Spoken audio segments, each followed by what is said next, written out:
bakit po may katagalan bago po kayo nakapaghain ng pangatlong impeachment complaint considering na yung pong mga grounds po naman ninyo halos kapareho lang po nung dalawang nauna, Monsignor?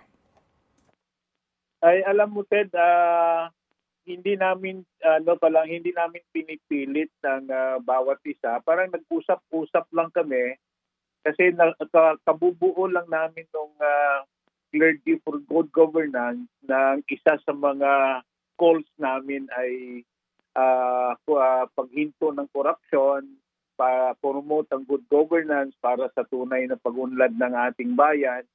So, sa pag-usap-usap namin na magkita-kita, so napagkabuan namin na we need to register our voice through filing another impeachment. Tapos naghanap kami ng mga partners kasi hindi naman kami experts on mga legalities. Opo. So, kasi po, ito pong SecGen na inyo nga po nakaharap kahapon, nagsasabi ng aming mga panayam na hindi niya maaksyonan yung dalawang impeachment complaint dahil nga sa meron sa kanyang nagsabi daw na may maghahain pa ng pangatlong impeachment complaint. Kayo ho ba yun? Yung nakipag-usap daw kay SecGen? Inyo ho ba itong grupo po, Monsignor? I think itong hinihintay nila, narinig nila na mayroon kaming usap-usapan ng mga kaparian. So, naghintay sila. So, kami naman, naghanap kami ng tamang araw o tamang panahon na mabuo namin yung ano talagang gusto naming ipapahayag sa publiko. Opo. Kasi po, Monsignor, yung po kasing, siguro po alam naman po natin na ipit sa oras, gahol sa oras ngayon ng Kongreso kung pag-uusapan natin ay yung proseso po ng impeachment na dadaan sa kaukulang pong referrals at mga public hearing.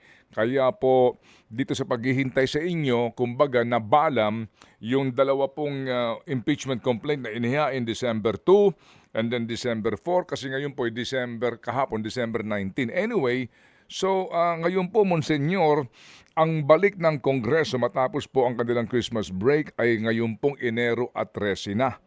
And then, sila po'y matatapos ng Pebrero 7. Practically po, meron na lamang silang 8 session days. Sa inyo ho bang palagay, Monsignor, ano ho kaya ang inyong pag-ugnayan sa mga endorsers po ninyo? Meron ho ba talagang tsansa itong umusad nitong inyong reklamo po, Monsignor? Committed o maasa na maaksyonan ito ng ating mga kongresista at maipasa sa Senado. Ang importante sa amin ngayon ay na mapahayag namin ng malinaw ano yung aming naging reaksyon sa maraming mga investigasyon na nangyari sa Kongreso. So hindi kami nag-iisip kung aksyonan ba nila ngayon yan o ano ang resulta. Importante sa amin na pinahayag na namin, ni-file na namin yung impeachment case na yun. So mag-iisip kami ano ang susunod na hakbang nila at magsusuportahan namin whatever we can do.